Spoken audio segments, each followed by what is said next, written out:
Բարև ձեզ հարգելի հետևորդներ, շարունակում ենք մեր հերթական հաղորդումը։ Մինչ բուն հաղորդման անցնելը կխնդրեմ ձեզ բաժանորդագրվեք մեր YouTube-յան ալիքին, սեղմեք զանգակ, դրեք լայք, ինչպես նաև կարող եք կիսվել ձեր ընկերների եւ ձեր բարեկամների հետ։ Կարող եք կիսվել նաև բարձր դասանի երեխաների եւ ուսանողների հետ, քանի որ իմ հաղորդումը զարգացնում է վերլուծելու եւ տրամաբանելու ունակությունը։ Սկսենք այսօրվա մեր հաղորդումը, ինչպես միշտ կազմված է 3 բաժնից՝ Հայաստան, միջազգային եւ պատմական։ Ամենաառաջինը սկսենք Գյումրու ընտրություններից, երեկվա խայտառակությունից եմ, որ դեբատ էր։ Այս դեբատի խայտառակությունը չեմ ուզում մանրամասնել, որտեղ բոլորը տեսել եք, ով չի տեսել կարճ ասեմ, որ Գյումրի ջան, գյումրեցիներ ջան, ձեզ այս 8 ապրանքից ապրանք բազմակի օգտագործման ոչ մեկ պետք չի։ Այդ թվում նաև այդ հաղորդումը վարող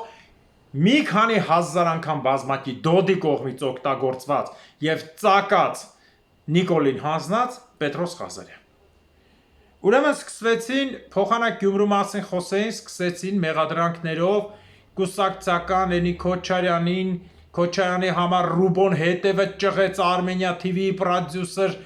Ծոեֆեմի Ռուբոն հետևը ճղեց Քոչարյանը լավն է, էսա դու ես հանձնեն։ Ես այստեղ չեմ խոսելու, որ Վարդանիկը ընդհանրապես թքածուներ չեկավ։ Մնացածի մասին չեմ ուզում խոսել, 3 հոգու եմ առանձնացնել, թե Ղարա Ղապլանյանը, Ղարա Գյոգյոզյան թուրքի թղթով է թե չի էլ անցնելու այնքան որ ձևի մեջ են մտել, բոլորը N-News Ֆայտոնով ջայել է երկիչ Ռաբիզ ու դերասան չկա, ինձ ամենաշատը քիչ թե շատ անկախ նրանից ում թևն է ներկայացնում դուրս եկավ այն իրավաբան տղեն։ Քիչ թե շատ, որտեղ միջների լուրջ, թվային ու հաշվարկային տիրապետող մարդը այդ իրավաբան տղեն էր։ Ես էլի եմ ասում, չեմ էլ ճանաչում, չեմ էլ ուզում ճանաչել, չեմ էլ ուզում ասել ում թիմից է։ Կապ չունի։ Գոնե մի քիչ մարդավիճ այդ տղու մոտ տեսա, որ մարդը լուրջ եկել է, եթե քաղաքապետի տեխնացու է, լուրջ եկել է, թվերը լուրջ ներկայացնում է, ծրագրերը ներկայացնում է, չափային բանում։ Մնացածի կռվի մասին չեմ ուզում ասել, միայն ուզում եմ առանձնացնել մի մարդու։ Սարիկ, դու ոչ միայն քավության նոխասի տակ մտար, դու ոչ միայն փչացրեցիր քեզ, այլ նաև տեսեք այս երկիր ինչ խայտառակություն է։ Դու բաց օրենքով ֆիզիկական հաշվեհարդար ասեցիր քո տեխնացու ընկերոջ կամ հակառակորդ կուսակցության դեմ, ոչ թե հակառակորդ թշնամ, այլ հակառակորդ։ Սարիկ, դու կանգնար ասի Ռուբոին տեսեք, համ Ռուբոին եմ ասում եւ Սարիկին։ Այդ տղա ամբես մի իրա քաղաք դուրս գալ կա հետդ բան չեղնի։ Արա այ ոչիլ։ Այ նարկոշ լրփի տղա։ Դու կանգնել ես Նիկոլ ես պաշտպանում, ասելով, որ 7 տարում 5 շենք ենք սարքել, բայց իմ գալու օրը 500 շենք բան եք սարքելու, 500 ընտանիքի պետք է 900 բանը ընտանիք ունեք սոցիալական անապահով, մի տարում 500 ընտանիքի տուն ենք տալու, 7 տարում 5 շենք եք սարքել, ամեն շենքը մաքսիմում 50-ից 100 հոգի բնակիչ։ Դուք 7 տարում 500 հոգու տուն չեք տվել, դուք ո՞նց եք կարելու մի տարում 3000 հոգու տուն տաք։ Այսպես այլասերված լինելու պատասխանն ասում ես զգուշեղի այդ տղա քաղաք դուս գալ կա, բռնվել կա, էս կա այլ արփի տղա, բա Մարտունի տղուն ու հորը բռնիր իհարկե այս սցենարը մենք տեսանք ձեր բոլոր իրար հետ պաճպճիկով։ Մարտուն երեք լուրջ բռնել էր քաղաքական հետապնդում, բան, բոլորը ասեցին, որ այո, քաղաքական հետապնդում է, ես էլ եմ նույնը ասում, ես ուղղակի կլսեմ Ասլանյանի խոսքը Վանաձորի, որ Հայաստանը ճիշտ ասեց, վերածվել է թուրքական Ստամբուլ, ինձ էլ են քաղաքապետին բռնում, ստել են բռնում տեխնացուներին, բայց պարզվա, որ 5 րոպե հետո Մարտուն քո ֆարսը բացվեց, եւ հորդ բաստողին ազատեցին եւ տղային։ Էդ ինչ ձերբակալություն էր, որ ընդամենը 5 րոպե տևեց ձերբակալվակ թողնվեցիք։ Ոնց կարաք դուք իրար հետ չլինեիք, եթե ձերբակալությունը տես թողնվում է։ Սարգսյան արտակին ոչ մի վրեն բան չեն գտել։ Մի տարիա ձերը բրասլետով մանագալի ձեր վրեն միլիոնավոր կոռուպցիա կա Մարտունիկ Քովրեն, քո հենց Սերժեն Ստաշիրի Սամոն թքի ներեսին բռնեցին Լուիսի գողանալը, գազի գողանալը, խեղճ գյումրեցին դու ո՞նց ես գալի քաղաքապետ։ Էլ չեմ ասում սուտի գողականների հետ տալ առնելը, ավտոմատը բան գալը, ոստիկանները բռնին եւ այլն։ Մի վարքյան կներեք հեռախոսը անջատեմ ձայնայինը։ Սպանելու են թե չէ, գիշեր ցերեկ զանգում են։ Մի վարքյան ժողովուրդ ջան, զանգում, գրում, վերջ։ Ոնց կարա տենց լինի, ժողովուրդ ջան, հասկանում եք, չէ՞։ Ոնց կարա տենց լինի։ Մարտունիկ, դու քո դերասանությունը տարօրինել դատիտակ արդեն զիջված չաղբորով եկել էր ազատելու պատճիկ պրոշտի են ձեր պալատական, սերժապալատական են, ինչ հակոշում են, բաբայանա, ինչ են, փաստաբանում եք, դրա հետ ազատել, բան։ Դուք զգում եք, որ ինչքան էժան եք։ Բոլորդ գյումրեցին չի ընտրելու թուրքի բռնաբարվածի և թուրքի վիժվածքի մեջ։ Սրանք բոլորը հիմա ներկայացնում են քաղաքապետի ընտրությունները։ Ուրեմն գոյություն ունեցող այս Գելապ Շնապ կոչվող ընկերությունը, որի տնօրեն Արամ Նավասարդյան։ Նավասարդյան, դու նմանվել ես Բևերին, ինչքան հայոյում եմ, այնքան վատ բան են գրում։ Հաճույք ես ստանում, քեզ ասեմ, արա, դու գիտես քեզ ինչ են անելու։ Այդ Գելապից սուտ թվերի համար գիտես քեզ ինչ են անելու։ Չես եղես, ստի մեջ կորած ես։ Քեզ ոնց են ճղելու։ Ասեմ քեզ։ Լեննական դեպո, ինչքան մատոր ու շպալ ու ռելս կա մտցնելու են հետևդ։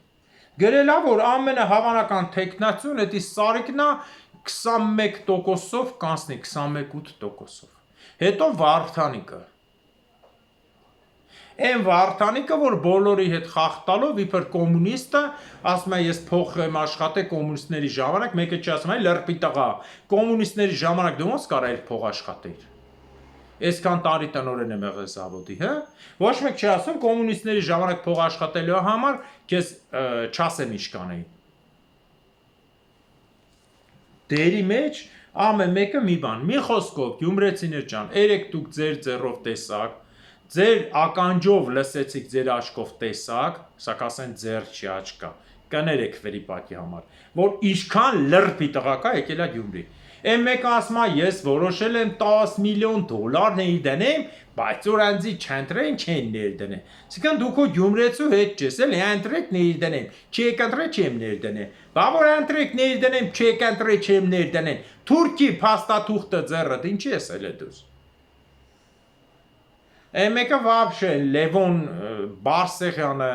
թուրքը մեր Ադրբեջանը մեր աղբերն է, տղու հետ փաթաթվեն կապույտ մազերով աղջկան բան էին անում, ով գիտի այդ կապույտ մազերով աղջիկն էլ քնցրին ծոցներ, իրանց ընտանեկանա, հարսի ծոցը մտավ, հարսը ելավ եկավ Երևան, դերասանա խաղում, տղենը գնացել Սարել Իրանա կախում, այսինքն այլասերված մասաներով, ուզում եք Գյումրի ղեկավարեք, կոչ եմ անում այն գյումրեցիներին ու մեջ թասիբ կա։ Հորողպորս բառն ասում են, մարդ պտի հենց ակցենտով թասիբ ունենա, ու մեջ թասիբ կա, այդ մարդը ընդհանրապես պտի գնա, վերցնի թերթիկը, բոլորի վրա խաչքաշի ու դուս կա։ Եթե գյումրեցու մեջ մի գրամ թասիբ է մնացել, ուրեմն այդպես պիտի անի։ Եթե չի մնացել, դուք ստանալու եք վատագույնների վատագույն քաղաքապետերի։ Վատագույնների սարիկ, որը լալոշ ոչ մի թուղթ չի կարում, նարկաման ոչ մի թիվ չի շում, ինչ ասում են, չեմ իշե, չի եղնի, սպես չի եղնի, ըմպես չի եղնի և այլն։ Մի անասուն, մարդում, որին արդեն տեսել եք Սերժի Վախվանից դեպուտատ անսահման, Գյումրին թալանող ամիսը 1.5 միլիոն դրամի հոսանք ու բան վարձող, սուտի գողականներ բերող, Գյումրիում ընտրություն անցկացնող մարդը, Վարդանիկը, որին 12 տարի տեսել եք այլասերվածի վիժվածքի զավակ, մարդասպան, էլ մնացածով են, այդքան են, էլի մնացածն է ձեռիվում, ռուբոմրանք, խաղի կանոնը այդպես արած, սա Գյումրու մաս։ Հիմա, անցնենք մնացած թեմաների, քանի որ Գյումրու ծենքում մենք ունենք այլ թեմաներ։ Ուրեմն այսօր, տեսա մի հոդված, կամ մի քանի օր առաջ եղել, որ Ստեփան Աթոնյանը, որին նշանակել են Հայաստանի Նիկոլ Փաշինյանով, Ավանեսյան ջհուդ շլդոյով, որ մեկը աշկը հյուսիս, մեկը մասից նյամ նվալով, թե դրա մարդը ոնց է կարած է դրա ծոց քնի ու երեխա ունենա, այդ շլդոյի, այդ ջհուդ լերփազավրի, այդ վիժվածքի, որ Հայաստանում այսքան ինքը ընդհանրապես կապ չունի բժշկության հետ, իրավաբան ավարտել նստել է նախարար, դե Նիկոլը, որ առանց դիպլոմ նստեցնեն վարչապետ, սրան է դες պետք է նստեցնենք։ Չեք զգում, որ ես օրական մեկին ասում եմ, մեկը ավարտել է ֆիզկուլտ ինստիտուտ, դառնա գինեկոլոգ, այն Աննասուն Բեգոյանը ավարտել է պոլիտեխնիկ, դառել է դենտրոլոգ, կիբերնետիկան ավարտել, դառել է դենտրոլոգ, այս մի լակոտը բարի բուն իմաստով Ստեփան Աթոյան առաջի անգամ եմ քեզ լսում։ Ես իրավունք ունեմ քեզ լակոտ ասելու նրա համար, որ մենակ այն որ դու հենց վակցինացիաների պատվաստման ղեկավարն ես նշանակել են, դու բժշկականը ոնց ես ավարտել, Արմեն Մուրադյան։ Հələ հել կանգնի, ձեռը դիր խղճի, չնայած դու խիղճ չունես, քանի որ Քոչարյանի սանիկն ես, այ լրբի զավակ, հել ձեռը դիր սրտի, կաշառակեր լրբի տղա։ Ասա, սենսները ոնց են ավարտել, չասես իմ ժամանակ, որտեղ քո մաման ա եղել, դրանից առաջ սրանց դասախոսը, մամատ մինչև հիմա էլ դասախոսը, ոնց են ավարտել սենս լրբազավրները ու նշանակվել են բարձր պաշտոնի, երբ որ մարդը չի տարբերում, ժողովուրդ ջան, կորտիզոլը, ադրենալինը ասма նույնն է։ Ժողովուրդ, դա գիտեք ինչ է։ Ով որ չի հասկանում, ես դեղերի հետ գոնե շփվում եմ, գիտեմ։ Կարճ ասեմ, ոնց որ ասեք 4 կիլոն 13 մետր է։ Հորս արևը տենց է, 4 կիլոն 13 մետր է։ Բայց ոնց կարա կորտիզոլն ու ադրենալինը նույնը լինի։ Ու այս մարդը ոչ թե հասարակ բուժ աշխատողը, ոչ թե բուժակա, այս մարդը վակցինացիայի ղեկավարն է հանրապետության։ Դուք հասկանում եք ինչեր կարա սրսկի այս մարդը մարդկանց։ Եթե կորտիզոլը իր համար հավասար ադրենալինին, ուրեմն կորոնայի դեղնել հավասար է հղիության բեղնավորիչի։ Սենց մարդ իրավունք ունի ապրելու ընդհանրապես պոս զբաղացնելու։ Սենց բան լիներ Գերմանիա, Ստեփան Աթոյան, դու մինիմումը 12 տարի նստելու էր սրանից հետո։ Գույքի բռնագանձմամբ 100%։ Ժողովուրդ ջան, ես լսեցի շաշացա։ Մարդու կյանքի ամենակարևոր 3 գործոն կա, չէ՞։ Իրավաբանը, որ մարդուն ճիշտ կյանքը չխորտակի, ուսուցիչը, դասախոս եւ այլն, որ մարդու կյանքը չխորտակեն։ Մեկ էլ բժիշկը, որ մարդու կյանքի հետ ախաղում ֆիզիկապես, նրանք հոգեվոր, սա ֆիզիկա կա։ Եթե ֆիզիկական կյանքի հետ խաղացող նշանակված բարձր պաշտոնյա բժիշկը չգիտի ինչ է նշանակում կորտիզոլ, ինչ է նշանակում ադրենալին, առնվազն իրան պետք է մերկացնել առանց թրաշել, թարս կախեն մարգարայի կամուրջին։ Անցնողը օգտվի մտնին ես։ Ես ուրիշ ասելիք չունեմ սրանց։ Այ քեզ բան։ Սենց բան աշխարհի տակը չկա ժողովուրդ։ Հաջորդը ինչի մասին ուզում եմ անդրադառնալ, իհարկե Հայաստանը չի տպում, Բաքուն է տպում, քանի որ Նիկոլը Բաքվի ամենամոտիկ քիփն է։ 1988-89 թվից 49 թվից ծնված պոստի այլասերված կիրովականցի, որտեղ իր թղթերում կիրովական է նշվում, դեռ ոչ թե Վանաձոր։ Արտաշես Թումանյանը, որ բոլոր իշխանությունների տակը լմլմ ծնելով մտել է, կոմունիստ եղել է, լևոնական եղել է, հարկայինի պետեր, տեղակալներ, աշխատակազմի ղեկավար Քոչարյան, Սերժ, Նիկոլ, դեսպան եւ հիմա էլ Նիկոլի խորհրդական բանակցություն ավարել, որ իբր թե Հայաստանը Թուրքմենստանից պետք է Գազստանա ու ճոռում արտահայտվում։ Ուրեմն Արտաշես Թումանյանի նման կենթանիներին 77 տարեկանից պետք է իրան չթողեն մեռնի ու չթողեն բանանի, իրան պետք է տանեն քարաժայռերի մեջ ու գցեն վայրի գազանների մոտ ուղղակի փակեն պարկը, որ ինքը հա վախի մտնոլորտ տնի, բայց մեջ վայրի չէ, որ իրան ուտի։ Փոքր աղվես, մաղվես, որ այնքան գզես սատկի։ Հայաստանի Հանրապետության ամենաշատ վնաս տված ու միշտ բոլոր պաշտոններում եղած կենթանիներից մեկը հենց էս Արտաշես Թումանյանն է։ Այլասերվածության գագաթնակետը։ Ես ասում եմ ոչ միայն Արտաշես Թումանյանին, բոլոր հարկային, մաքսային ղեկավարներ, բաժնիպետեր, թաղերի ղեկավարներ, քաղաքի ղեկավար։ Դուք այլասերված հակահայ մարդիկ եք։ Բոլորը տանխտիր։ Ձեր մոտ ոչ մի անգամ հայ ազգի հանդեպ բան չեղե։ Ես ասում եմ բոլորիդ անխտիր, բոլորը դատվելու եք։ Էսի գնացել է բանակցության, այս ապրանքը, որ Պարսկաստանի դեսպանների այդքան ժամանակ, դեսպանի պարտավորությունը ո՞րն է, որ ընենց աներ Պարսկաստանին, թեկուզ Հայաստանի հետ Արցախի բանի, Ադրբեջանի պատերազմում Արցախի հետ, ընենց աներ կարողանար համոզեր, որ Իրանը գոնե հայկական կողմ զբաղեցներ։ Ինչպես հիշեցնում եմ, ոտները լվակ ջուրը խմեք Հայաստանի ամբողջ արտաքին գործերի նախարարության բոլոր աշխատողներ, Լևոնի սաստավ, բանից այն ժամանակից մինչև հիմա, որ չկարողացաք ֆրանսիական Սեբաստիանի ոտի եղունգի ծերը արժանակ, որը ընդամենը բանակցության արդյունքով երկու թնդանոթով համոզեց Օսմանյան կայսրությանը, որ փակեն ճանապարհը ռուսների ու անգլիացիների, որ չմտնեն Սևծով մինչև ռուսի հարցը լուծվի։ Դիվանագետ եք, ձեզնից ի՞նչ դիվանագետ։ Քեզնից ի՞նչ դիվանագետ։ Արտաշես Թումանյան, այդ Թումբանյան 86-7 թվերից պոստես, քեզնից ի՞նչ դիվանագետ, 86-7 թվից ծնված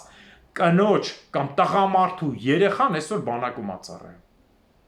Մարդկա բանակից արդեն գալիս է։ Դու մեզ պետք Սենց համբալները մինչև հիմա պոստի են Հայաստանը թալանելով ու ամեն ինչով։ Դու այն Նիկոլն ասում նախկինները ասել է ինչ անեն քեզ ու ընտանիքիդ, չնայած դուք դա եք երազում։ Նախկիններից մոտդ պոստի չկա, Արտաշես Թումանյանը խորհրդական, այս ինչ ընդեղ, դատավոր ընդեղ, այն ինչ ընդեղ։ Նախկին ես ասում, բա դու ինչ ես արդեն։ 8 տարի անցել է, դու նախկին չես, դու ոչիլներով այն որ հետևդ քորում ես, կնիկ դե դեմը քորում, հոտ ա քաշում, տալիս է վզե աղվեսին է սատկացնում։ Դուք նախկիններից ավելի փդած եք։ Էս էլ սենց։ Հիմա անցնենք միջազգային լուրերին, քանի որ Հայաստանից ինչքան նայում ես, այնքան նողկանք ես ապրում ես։ Ապրանքներին օգտագործված թուրքական ծակ ապրանքներ երեք ստուդիայում են, ամենաառաջինը Պետրոս Ղազարյանի։ Ուրեմն Ալիևը ցայտուտի մեջ է շատ հարցերում, որտեղ ինքը իր ուզածներին ոչ միայն չի հասնում, այլև չի կարողանում ճիշտ ձևակերպի, թե իրեն ոնց ֆռացրեցին։ Ստիպա ժողովրդի աշկին հելնելու համար ասում է Հայաստանի Հանրապետությունը ասել են խաղաղություն կնքի։ Ինքը մեզ խափում է խաղաղության հարցով։ Ինքը ուզում է խաղաղություն կնքենք, բայց մեջը չի ներառում ինչ-որ հարցեր։ Ուրեմն սա ժողովուրդ ջան, տառացի էշություն է, որտեղ ինքը լավ գիտի, որ այս իր ասածները չի լինելու, դրա համար արտխախուտ մանրակարգուտ։ Եվ այս սրա հետ մեկտեղ ես ադրբեջանցիների միշտ հորդորում եի, չէ՞։ Ովքեր ձեզնից խելոք են, հելեք փախեք Ջամբուլի մարզ։ Չէ, Ադրբեջան պետություն լավագույն դեպքում պետք է Մերիբան Փաշաևան ընկնի ոտներներս, կապտվի մեր հետ, որ գոնե 10,000 քառակուսի թողենք գոնե։ Խոսքը շատ ճուշացրեց։ Երեք գիշերը, այսօր գիշերը, ժամը 1-ին 6.2, 6.3 բալ, եթե ոչ ավել, 5.5-ից 6 մագնիտուդ։ Երկրաշարժ է եղել Ջամբուլի մարզում, որը զգացնել է տվել Ադրբեջանի տարածքում 4.5 մագնիտուդ։ Որը բավական բարձր է, մագնիտուդը մոտարապես մի 10-12% ավելի բարձր է, քան, եթե ոչ ավել, քան երկրաշարժը բալով։ Հիմա 4.5 մագնիտուդը 5-ը արդեն տալիս է փլուզումներ, ձեն չկա։ Չի լինելու, հասկանում եք, չէ՞, վերջին օրերս Կասպից ծովում ինչքան երկրաշարժ անում, ինչքան է խփում Ադրբեջանի տարածք եւ այլն։ Էս էլ է հերթն է։ Այն որ ասում եմ հերթով պետք է խփվի, հերթը խփել։ Իսկ ինչ վերաբերում է Թուրքիայում ոչ կանգնում է, ոչ է կկանգնի։ Միայն լիրայի կուրսը, այսպես սողալով արդեն այդ որ 30 միլիարդ հանել էին իբր կուրսը դզեն, հետ եկե 38.5, այսինքն շուկայում 39.40։ Ընդամենը 2 լիրայի համար 30 միլիարդ հանի։ 4 օր անցավ, ես ինչ էի ասում։ Էլի եմ կրկնում ու էլի եմ ասելու Թուրքիայի նման պետությանը, որի տնտեսությունը շատ արագ է արձագանքում ցանկացած կուրսի ընկնելու, որովհետև դա մի տարի չի, 10 տարի անգնում է այդ կուրսը, ավելի ճիշտ 8 տարի։ հիմնականում ամենաշատը ընկել է Արցախի պատերազմից հետո 4-5 տարի, այդ կուրսը սկսել է ցավագին ազդել ժողովրդի վրա։ Դրա համար վախից բոլորը առնում են փող։ Հիմա 30 միլիարդ տարան, չտարան, կիսին, չկիսին, լցեցին շուկա խապեցին, էլի բարձրանում։ Թուրքիայի նման պետությանը պետք է մինիմում 250 միլիարդ դոլար, որ ինքը կարողանա մի 6-7-8 ամիս պահի X կուրսի վրա կլինի 37-9-9 թե 40-նա, հետո նոր քիչ-քիչ սկսի ղուրուշ իջացնել, այսինքն կոպեկ իրենց գրոշ, ղուրուշ։ Սա Թուրքիայի պահով, որ շարունակվում է, որ այնտեղ մարդկանց են ձերբակալում, փողոցներում խփոցի է, դանակահարությունները, սպանությունները, դրա մասին չեն թողնում լուրել։ Այսպես շարունակվելու եւս մի 15 օր է շարունակվի, դուք տեսեք ինչ էր ալնում։ Ինքը արդեն տեսեք երերում է, քանդվում է փողոցներում եւ այլն։ Ինչ վերաբերվում է մյուս հուղություններին, ասեմ ձեզ, որ ուկրաինացիները կրկին անգամ հարված են հասցրել ռուսական մեծ քաղաքներին եւ առաջընթացը արդեն քարտեզով գցել են, թե ինչքան են առաջ գնում հիմա Բելգորոդի մարզում։ Հարցը ինչի թե Ուկրաինան առաջ գնաց ռուսը չի գալիս, ռուսն էլ Սումիի կողմից է գալիս։ Հարցն է, որ պատերազմը արդեն տեսեք, իր շարավիղը փոխում է։ Սկզբնական շրջանում պատերազմը գնում էր Ուկրաինայից գրավված հողերի վրա, հետո պատերազմը Ուկրաինայից գրավված հողերը փոքրացան, հա, 210,000 հող էին գրավել, հիմա հազիվ 100,000-ի վրա են կամ 80,000-ի ռուսները, այդպես ասենք, հա, 50% հետ տվեցին, հետո ասենց միլիմետր գյուղ, քարապ, մի հատիկ ծառ, մի հատիկ բլուր առաջ են գնում, բայց կորսում են նաև իրենց տարածքից։ Այսինքն շարավիղը փոխվում է, զորքերը մտնում են բուն Ռուսաստանի տարածք։ Ես ուզում եմ այս հարցը չմոռանալով մեր հայերի համար ասել, հարգելի հայրենակիցներ, ովքեր գալիս են Ռուսաստանից եւ ունեն Ռուսաստանի հետ տրանսպորտային կապ։ Խնդրում եմ ձեզ բոլորիդ արձագանքեք ինձ, տակը գրեք կամ գրեք ինձ Facebook-ում, Messenger-ում կամ Instagram-ում կամ Telegram-ում, որտեղ կա կամ TikTok-ում, որ մեր հայրենակիցները ունեն ապրանքներ, որոնք փորձում են իրենց ունեցվածքով, ինչքով կամ թեթև ցեխերով հետ կան Հայաստան։ Խնդրում եմ մատչելի գումարներով, բերեք, ինձ գրել են ընտանիքներ, մեկը գրել է ամուսինս մահացել է, երկու աղջիկ ունեմ, ինչպես կամ կասեք, ես ասել եմ։ Բայց ում Մոսկվայից հարցեցի, հա, վերջում գալիս է, որ այդքան է չեք պատասխանում, հարգելիներս, ինչի։ Ապրանքը տանում եք Ռուսաստան, ձեր մեքենան դատարկա, ինչ է վերցրեք, բերեք։ Մարդուց ոչ թե կիլոգրամի փող վերցրեք, միակ ֆիքսված գումար ասեք, մեր հայրենակիցն է, բերեք հասցրեք։ Սա է խնդրանքս։ Խնդրում եմ արձագանքեք, օդի մեջ մի թողեք։ Ցանկացածը ով ինչ կարա։ Մեկը կարա կեսը բերի, ասին ջան, գիտես չկա, ես չեմ կարող մի տոննա բերեմ, կարամ 300 կիլո կամ 200 կիլո բերեմ։ Թողը տենց բերի հասցնի, ինչ կլինի որ։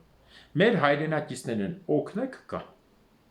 Սա խնդրանքս բոլորիդ։ Իսկ Մոսկվայում ինչեր է այրվում, Ռուսաստանում ինչեր չի այրվում։ Ռուսաստանը պատասխան է տալիս իր մեղքերի համար ու պատերազմում արդեն 1,80,000 զոհված ռուս զինվորների համար։ Ամենայն դեպս ռուս, մենք ասում ենք կարա լինի հայ, ուզբեկ, կիրգիզ, բայց դա ռուսի տակը գնաց։ Հաշվարկը այսպես է։ Ուրեմն ես հիմա ձեզ կներկայացնեմ նաև մեկ պատմական բան, որը շատ կարևոր հարց է եւ այսօրվա նման կարծես թե նման։ Ես բարբերակաբար ներկայացնում եմ ինչ է եղել աշխարհի վրա մոտապես 100-120 տարի առաջ։ Այսօր կներկայացնեմ 1904 թվականի կարևորագույն լուրերը, որը ձեր համար ոնց որ այսօրվա դրություն է լինում։ Նախ ես ներկայացրել եմ 1901 թվականին, որ Ամերիկան մեքսիկական ծոցում գտավ նավթ, որով դառավ հզոր խաղացող եւ արդեն սկսեց միջազգային խաղեր խաղալ, արդեն ընդամենը 3 տարի անց 1904 թվականին Ամերիկայի Միացյալ Նահանգները սկսեցին խառնվել, ընդունեցին դոկտրինա, որ կարող են խառնվել Ամերիկայի մայրցամաքի երկրների անձնական գործերին եւ ունենալով նավատորմ եւ ունենալով զորքեր հրահրելով բոլոր երկրների տարածքներում քաղաքացիական եւ այլ պատերազմներ պատճառ էին բռնում եւ խառնվում էին նրանց գործերին։ Ինչպես սկսեց ամերիկյան գաղութատիրությունը աշխարհի, որը գոյություն ունի նաեւ այսօր։ Ամերիկացիները ոչ թե զորքով մտան գրավեցին եվրոպացիների պես ջարդեցին, ոչ թե գերմանացիների պես հենց նույն թվականին բռնեցին հերերոներին, մորթեցին բոլորին, ուղարկեցին անապատ, որ ջուրը չկա մահանան։ Այդ հսկայական ազգից թողին ընդամենը 60,000 հոգի 1 միլիոն մարդուց։ այդքան պլանտացիաներում եւ այլն օգտագործեցին, քանի որ Գերմանիան շատ ուշ էր դարձել գաղութատեր երկիր, հողերը չէր մնացել, զորով խլեցին մի պահ Անգոլան, այնը չստացվեց Պորտուգալիայից, մի պահ պահեցին Կոնգո, Ռուանդա, Բուրունդին գերմանական Տանզանիայի հետ, այն էլ հաջող չստացվեց եւ Տոգոն եւ Սողոմոնյան կղզիներ, այսքանն էր գերմանականը, որը գերմանական կայսրությանը թույլ չէր տալիս լինել գաղութատեր պետություն, սա 1904 թվին գաղութատեր պետություն, ոնց որ Անգլիան, Ֆրանսիան, Ռուսաստանը ի տարբերություն Անգլիայի ու Ֆրանսիայի Ռուսաստանի գաղութներ իրեն կպածեն։ Կովկասը, Հայաստանը, Միջին Ասիան, Չինաստանը եւ այլն։ Այդ ժամանակ հետաքրքիր դեպք կատարվեց նաեւ եվրոպական մայրցամաքում, քանի որ Ռուսաստանը հսկայական զորքեր կուտակել եվրոպական մայրցամաքում եւ արդեն հզորացող, արդեն իրար հետ պայմանագիր կնքված Եռյակ միություն, Իտալիան, գերմանական կայսրություն եւ ավստրո-հունգարիական կայսրությունը արդեն ոչ մեկը չունեին գաղութ, բայց բոլորի տնտեսությունը հզոր էր։ Իտալիան իհարկե երեսի զորով գրավեց Լիբիան, հետո Սոմալին, հետո Եթովպիան, բայց դրա վրա միլիարդներ ծախսեց ու շատ ծանր նստեց իր վրա։ Գաղութ չէր կարող պահել եւ Ալբանիան։ Իտալիան հաջող գաղութատեր չեղավ, ոնց որ Գերմանիան։ Ավստրիան ընդհանրապես չունեցավ ավստրո-հունգարիան գաղութ։ Եվ բոլորը հասկացան, որ պիտի պատրաստվել պատերազմի, չնայած 1897 թվականին արդեն կնքվել էր Եվրոպան կիսելու պայմանագրերը, բայց դա ոչ մեկին ձեռք չէր տալիս, որտեղ հզորագույն բաժինը մոտ 15-20 միլիոն քառակուսի կիլոմետր Ֆրանսիայինն էր, մոտավորապես 28-30 միլիոն քառակուսի կիլոմետր դա Անգլիայինն էր, իսկ մոտավորապես 24 միլիոն քառակուսի կիլոմետր դա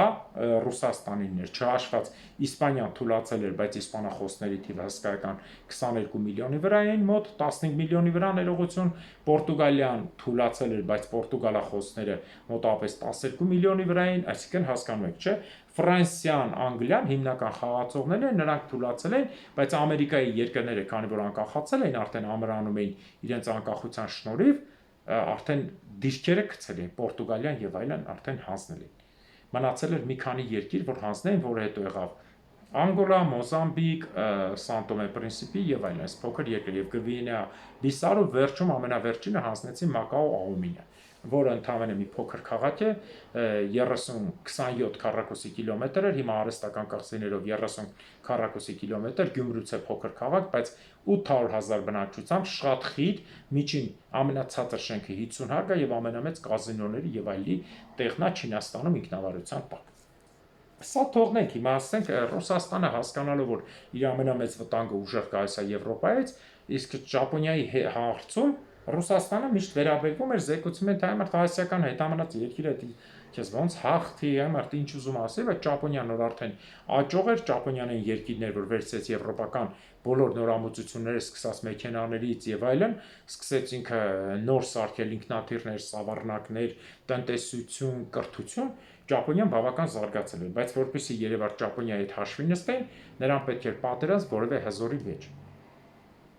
Այս պատերազմը ճուշացավ, քանի որ Ռուսաստանի կայսրության եւ Անգլիայի կայսրության շահերը խառնվել էին, արդեն հասել էին Իրանի եւ Աֆղանստանի տարածք, ինչպես նաեւ Չինաստանի տարածք, իսկ այդ ժամանակ Չինաստանը շատ թույլ երկիր էր։ Չինաստանը բաժանված էր 11 մարզի, էլ չասենք, որ Դալյան եւ Պորտ Արտուր այդ կղզին ամբողջությամբ տվել էին ռուսներին իբր 25 տարով, բայց հետագայում պարզվեց, որ 50 կամ 100 տարով հետո նոր Խորհրդային միությունը զիջեց։ Եվ այդ կղզիներում ունենալով հսկայական նավատորմ զորքի մեծություն, այս մասին հաղորդում եմ արել։ Նաև Ժելտա-Ռուսիան, որը մանջուրյաներ պիտի միացնեն այս 800,000 քառակուսի կիլոմետր ռուսների երկաթգծով, եւ կորեանել էին վերցնելու, Ճապոնիան ասաց՝ «Ստոպ, ինքն էլ էր հզորացել, այստեղ դու չես կարող խաղաս»։ Ինչի, որովհետև այստեղ ես կամ Ռուսաստանին ասին, համ զորքը տա շատ, համ զենքը տա շատ, համ ամեն ինչն շատ, ինչ ա եղել, որ այս հարցը չլուծես։ Բայց մինչ այդ ինչ հետաքրքիր բան տեղի ունեցավ։ Մինչ այդ, քանի որ ռուսներն ու Անգլիան կռվում էին Անգլիայի սահմանը Աֆղանստանն էր եւ Հնդկաստան Տիբեթի հետ ռուսական կայսրությունը ամեն ինչ առևտուր հաստատել էր, ասելով որ մենք ձեզ կօգնենք ամեն հարցում, բայց իրականում ինչպես գցում են ռուսները սուտ։ Առևտուր անում շահութը ստանում են, բայց օգնելու բան չկար։ Իսկ Տիբեթը ինքը արդեն կիսանկախ էր, ֆիկտիվ էր հանդիսանում Ցին դինաստիայի ենթակա երկիր։ Անգլիացիները օգտագործելով հարցը Հնդկաստանի բրիտանական Հնդկաստան գաղութի Սիկիմ նահանգը, որ այսօր կա ընդամենը 2000 քառակուսի կիլոմետրանոց փոքր նահանգ է, այդ փոքր տեղը գրավել էին Տիբեթից եւ հաշվի առնելով որ Տիբեթին պետք էր որ խլեին ռուսների ձեռքից, բռնեցին ստից պատճառ, իբր գնում են առաջ ուղիղ Լհասա հետները խոսալու Դալայ Լամայի։ Բնականաբար տիբետցիները 3000 զորքով դուրս եկան կանգնեցնելու, դե տիբետցիները ինչ 5 կայծքարավոր հրացան, մինչև լցնեին, մինչև հավաքեին, մինչև ֆիտիլը կպցնեին, անգլիացիները արդեն վերջին նույնիսկ գնդացիրու հրանոթ ունեին, մի անգամից վերացնում են բանակը, սկսում են փախնել, չնայած հետո մի քանի պատերազմ կարողանում են կանգնեցնել, բայց մտնում են Լհասա, անգլիական բանակը տեսնում են Դալայ Լաման չկա, փախել է։ Տիբեթի հետ կնքում են մի խայտարակ պայմանագիր, մի պայմանով, որ ինքը ոչ մեկի հետ առևտուր չանի, մենակ Անգլիայի հետ անի, Անգլիան իրեն կպաշտպանի։ Եվ ամբողջ ակտիվները առևտրի ծախում են Անգլիային, որով Տիբեթը դառնում է ավելի շատ պրոանգլիական, քան պրոռուսական երկիր։ Հաջորդ խաղը, որ անգլիացիները ստիպել էին գաղտնի պայմանագիր էին կնքել ճապոնացիների հետ, Ճապոնիան սկսեց պատերազմը հենց այդ կղզիների համար։ Առաջի հարվածը խփեց Պորտ Արտուրին, որտեղ ռուսական զորքերը խառնվեցին իրար, հողերի մեծ մասը գրավեց, թողեց մենակ Պորտ Արտուրը, Դալյան այդ ամբողջ կղզին վերցրեց իրեն։ Ռուսները փորձեցին հակահարված տալ եւ դուրս գալ վիճակից, բայց չստացվեց։ Իսկ այդ ժամանակ ռուսական զորքերը, որ պատրաստվում էին մեկ ամսում հասնեին Սուեզի ջրանցքով, եթե իրանք հասնեին Սև ծովով, Անգլիան փակեց Սուեզի ջրանցքը, ասաց, որ ռուսներին չի կարելի։ Այսինքն պայմանավորված են, ստիպված ռուսները պետք է դուրս գային Սանկտ Պետերբուրգից, ֆռայեն ամբողջ Աֆրիկայով գային Հյուսիսային ծով, այն ժամանակ ակտիվ չէին գրում։ Մի խոսքով ռուսական կողմը պարտավորությունից բացի մի անգամից չթողնելով ռուսներին ուշքի գալ, ճապոնացիները մտան Կորեա, մտան Մանջուրիա վերցրեցին եւ մյուս մասը մենք գիտենք որ Սախալին եւ մնացած մասերը վերցրեցին։ Ահա սա եղավ 1904 թվականին, որը կարևորագույն թիվ է, որտեղ աշխարհում բացի տնտեսական հզորություններից եւ զարգացումներից քաղաքական իրավիճակներից ստեղծել էին 40 պատերազմական գոտի, որն է նախապայման էր հանդիսանալու առաջին համաշխարհային պատերազմին։ Հաղորդման վերջին մասում կանրադառնամ հայոց իշխանական տներից մեկին Դոփյաններին, նախ ասեմ որտեղից են առաջացել Դոփյանները։ Դոփյանները առաջացել են Սարգիս Զաքարյանի, այսինքն Իվանես Զաքարյանների հիմնադիր Թիֆլիսի ամիս սպասալար քաղաքազորքերի հրամանատար Սարգիս Զաքարյանի դուստր Դոփից, որը ամուսնացել էր Արցախյան Խաչենի իշխանի հետ եւ նրանք միասին հետագայում Դոփի երեխաները տիրելով այսօրվա Քարավաճառին եւ Դադիվան կենտրոնով, ինչպես նաեւ Շահումյանի շրջանի գյուղում իրենք հիմնեցին Դոփյանների իշխանական տոհմը։ Այսօրվա դրությամբ Դոփյանների իշխանական տոհմի մասին շատ տեղեր է գրված, շատ տեղեր գրված է թե Դադիվանքում, թե մյուս եկեղեցիների պատերին, հիմնականում նրանց բոլոր զավակներն հայրենասեր մարդիկ էին։ Երբ որ նույնիսկ Կյուրիկեից փախած մոնղոլների հետ կնքելուց հետո փախած Կյուրիկեն աղջկա անունը, դե Կյուրիկեն ասել եմ ամենահիմար պետության հիմար թագավորն եղել, լրջկված լակոտ բռնել են Գուրգենը Գագիկի թորներ իշներ տվեց Կյուրիկյան թագավորություն, այդ Տաշիկ ձորագետը ու Տաշիր այդ 20000-ի վրա անունը ածականով Գուրգենը գոռացել են Կյուրիկե, տես մնաց Կյուրիկյան թագավորություն։ Եվ իր թագավորությունը ոնց ոչխար ստեղծեց, տես է ոչխար բրծավ Նիկոլի նման մեկը կար Դավիթ անհողին, որ ըսկի հողին է չհանձնին, հենց այնպես Նիկոլին չենք ասում անհողին, որ հայկական հողերը ծախեց վրացուն, գնաց մտավ վրացիքի տակը ու կորավ։ Այս Կյուրիկեի աղջիկ մամային էլ, որը գալիս է Արցախ եւ Դադիվանքի համար շինություններ են անում, հա, կպնում են իրար Հասան երկրորդ Դոփյանի հետ, Հասան առաջին Դոփյանի հետ ամուսնանում է, նրանց զավակները բավական երկար ժամանակ լինում են Արցախում, իշխում են Արցախում, Խաչենի դինաստիաներից մեկն էր, այս Խաչենի իշխանության, քանի որ այս տարածքը ստացել էին նվեր, երկար ժամանակ պահում են եւ Խաչենի իշխանության դինաստիան այս Դոփյանների մնաց բավական երկար ժամանակ, մինչեւ Արցախի ռուսական կայսրության կողմից նվաճումը, ես ճիշտ եմ ասում, որտեղ են որ ասել էին նվաճում դրել դատ էին տվել Նիկոլը գնաց լպստեց թե տես բան չի եղել ոտները լվաշ ջուրը խմես ամբողջ արցախցիքի ու հայերի Նիկոլ որտեղ Հայաստանը նվաճվել է եթե չնվաճվեր հիմա պիտի Արցախը լիներ անկախ պետություն քանի որ Խամսայի 5-ի մելիքությունները Խաչենի եւ մնացած մելիքությունները պիտի լինեին անկախ ռուսները կան այդ վերացրեցին ու ինչպես որ վերացրեցին, այդպես էլ վերացրեցին իշխանական պատկանելությունը։ Դոփյանները արդեն 1854 թվին, 1857 թվին նույնիսկ կային իշխանները, որոնք ապրել են ու մահացել են։ Պատկերացնում եք, ընդամենը 150-160 տարի առաջ են մահացել վերջին մեր իշխանները, որոնք գալիս են ազնվական տոհմից, գալիս են հենց Զաքարյաններից, գալիս են հենց վրացական թագավորների հետ սերված հայկական թագավորների, իշխանների եւ մյուսների հետ։ Ինչ է նշանակում թագավորություն։ Ես որ ձեռ եմ առնում Քյուրիկյաններին, ժողովուրդ ջան, թագավորություն կոչվում է այն տարածքը, որին ճանաչում են մի քանի կողքի հզոր պետություններ որպես թագավոր, թագ են ուղարկում։ Ինչքան է Քյուրիկյան անհողին էր, դեբիլ էր, ոչխարներ, սուտի գողական էր, նրա Դավիթ անհողիններ, նրանք թագավորներ էին։ Նրանց իշխանությունը ճանաչել էին մի քանի մեծ երկիր տարածքի։ Արաբներն են ճանաչել, սաջյաններն են ճանաչել, բյուզանդյան եւ այլն։ Այս է կոչվում թագավոր։ Բարձր։ Եվ նույն այսօրվա ոնց որ ճանաչված պետությունը։ Հիմա թագավորներից սերված մեր Դոփյանների սերունդը, ես կարծեմ, եթե չեմ սխալվում, լսել եմ Դոփյան ազգանուն դեռ մնացել է, խնդրում եմ տակը գրեք ում ազգանունը Դոփյան է, սա մեր իսկական հայկական ցեղի ազգանուններն են։ Ու տանուտերերն են Խարվաճարի, Շամյանի շրջանի, Արցախի եւ մնացած մասերի։ Հենց որ ես ինչու եմ սա ներկայացնում, որ տեսեք Արցախի Շամյանը կանգնան Նիկոլը, «Էդի մերը չի գոմիկ» ու տվեց իր ախպեր Թուրքին տակը մտնելուց։ Այս մասի տանուտերերը դարերով հայերն են։ Սեփականատերերը, իշխանական տները, բոլոր վկայականները կան ոչ միայն քարերի վրա, այլ նաև վկայականներ կան տարբեր երկրների արխիվներում 1244, 1218, 1170 թվերի, որ այդտեղ հայեր են ապրել։ 1170 թվին Ադրբեջան չէ, ադրբեջանցի բառը չի եղել։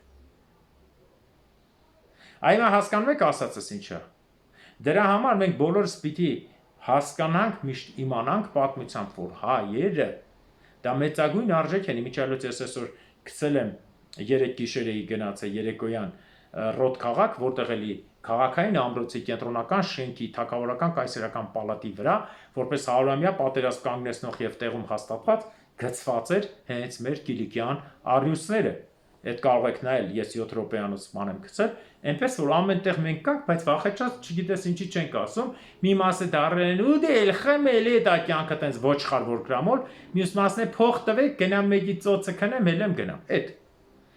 հայը նայա դրա համար, ով որ հոգևոր արժեք է, ով որ Աստծո մասնիկը իր մեջ կրում է եւ պատասխանատու է հայ ազգի համար։ Իսկ ով նյութական է, սենց երեկվա այդ Գյումրու 8 ոչխարների պես ձեզից մարդ դուրս չգա, դուք հայ չեք։ Դրա համար եմ ասում, հարգելի գյումրեցիներ, դուք ընտրություն եք կատարում Թուրքի, Քոչվորի ու Թուրքի բռնաբարվածի մեջ։ Գնացեք բոլորին ջնջեք։ Թող ընտրությունը չկայացնի։ Սա կլինի ամենաճիշտ տարբերակը։ Նոր ընտրություն կներկայացնեն, այդ ընթացքում կտեսնենք ելով կմակրագործվի։ Այսքանով ավարտում եմ այսօրվա հաղորդումը, մաղթում եմ ձեզ լավ օր, հարգելիներս եւ բերեք միասին կրկնենք մեր բարեմաղթանքը եւ ուղարկենք առ երկին, քար որ մենք Աստծո մասնիկը մեր մեջ պահում ենք իսկական հայ ենք եւ մենք պատասխանատու ենք ու պահանջատեր ենք մեր ցանկացած հողի համար։ Մենք ուրիշինը չենք ուզում, մենք մերն ենք ուզում։ Եվ Աստվածով արժանին պատժի հայ ազգի ներքին ու արտաքին թշնամիներին, Աստվածով արժանին պատժի ամալեկների թշնամիներին։ Հաջորդ տարին Արցախում, Նախիջևանում, Բագարանում, Գանձակում, հաջորդ տարին Վանանդում, Մուշում, Վանում, Կարինում, Բաբերթում, Սասունում, Կիլիկիայում, Անգորայում եւ Պոլսում։ Ամեն։